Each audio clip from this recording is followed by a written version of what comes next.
July 18, 1918 was a beautiful day for South Africa. On this day, one of the nation's greatest leaders was born, Rolihlahla Mandela, who you know as Nelson or Madiba Mandela. Mandela was a powerful leader and spokesperson for South Africa. Growing up, Mandela did not have the most ordinary childhood. His father, Nkosi Mithikani Iswagadla Henry, was chief of his village, Mevzo. When Mandela was 12 years old, his father passed away from tuberculosis. This was a rough time for Mandela, but he got through it by focusing on his studies.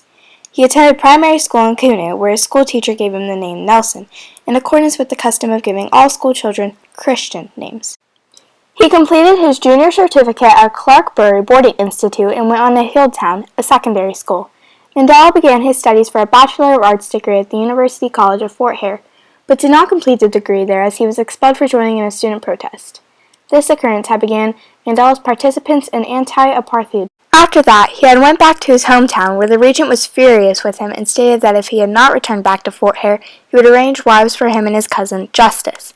They fled immediately to Johannesburg, beginning in 1941, to avoid this. There he worked as a mine security officer and a real estate agent. He became involved in the ANC, African National Council. From there, it seems there was no looking back. The group believed that the old tactics of polite petitioning were ineffective.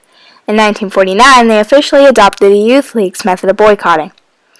Mandela directed peaceful, nonviolent acts of defiance against the South African government and its racist policies, including the 1952 Defiance Campaign and the 1955 Congress of the People.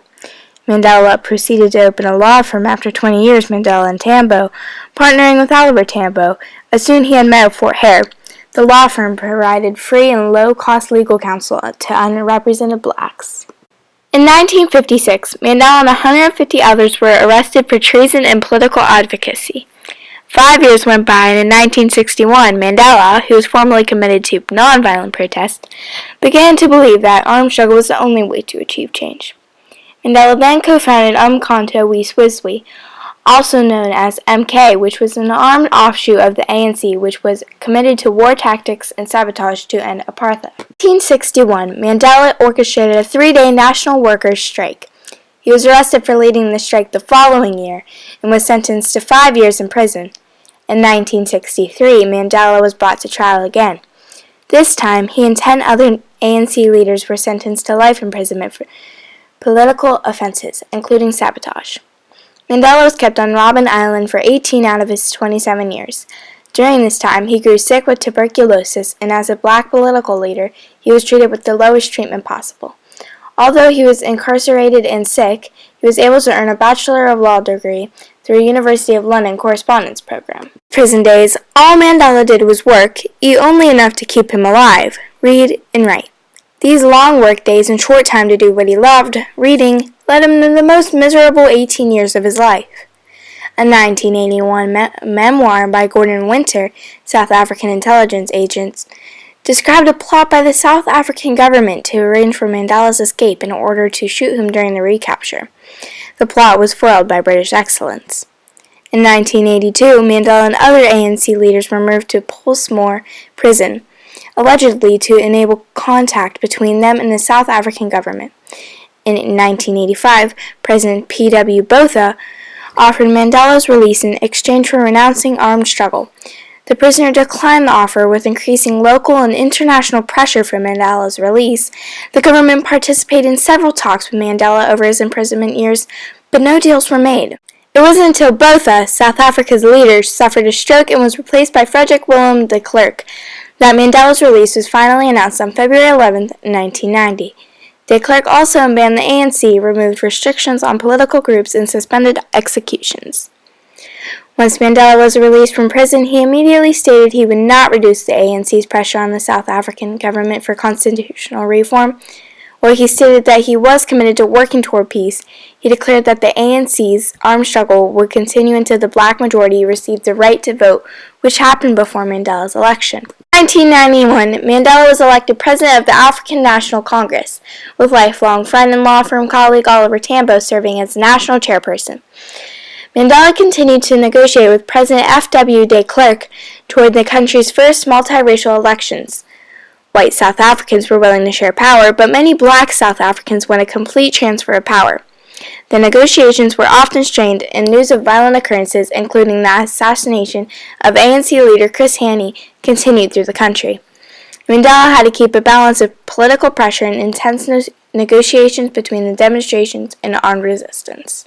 In 1993, Mandela and President de Klerk were awarded the Nobel Peace Prize for ending apartheid. Finally, on April 27, 1994, South Africa held its first democratic election.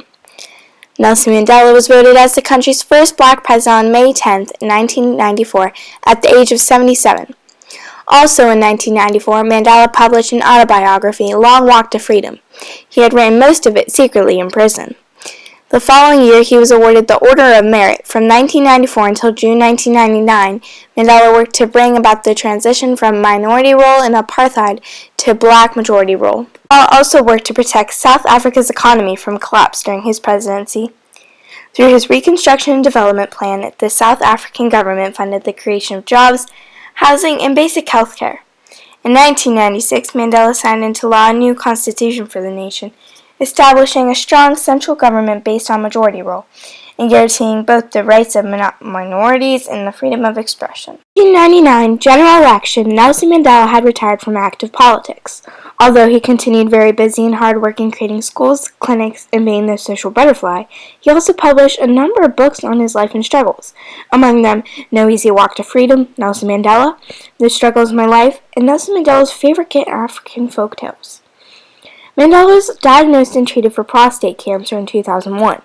In June 2004, at the age of 85, he announced his formal retirement from public life and returned to his native village of Kunu. Nelson Mandela made his last public appearance at the final match of the World Cup in South Africa in 2010. He remained out of public in his later years, choosing to spend much of the time in his old hometown village, Kunu. He did, however, visit with U.S. First Lady Michelle Obama, wife of President Barack Obama, during her trip to South Africa in 2011. Mandela had a peaceful life after that until December 5, 2013, one of the globe's worst losses. Mandela had passed away from a prolonged respiratory infection. To this day, Mandela has been an impact on millions of people's lives, just for fighting for what he believed in. He has changed history during his exploration into ending apartheid.